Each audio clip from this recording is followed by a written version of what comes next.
মোহাম্মদ আব্দুর রওশন। পাশে আমার একটা ব্যবসা প্রতিষ্ঠান, একটা ঘর আছে।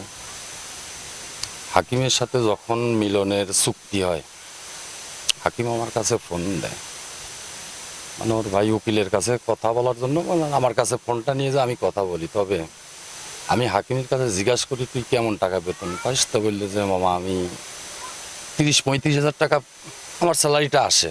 তাই আমি বললাম, তুই লিবিয়াতে খুব ভালো আছিস, কারণ হচ্ছে অন্য কোনো চিন্তা করার দরকার নেই, আর লিবিয়ার অবস্থানটা তুই ভালো জানিস।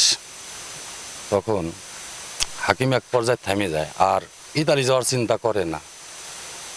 পর মুহূর্তে আবার ফোন দেয় যে মামা ওর শালা আমার সাথে যাচ্ছে, মিলনের শালা আমার সাথে যাচ্ছে, এখানে তো আর ভয়ের কিছু নেই।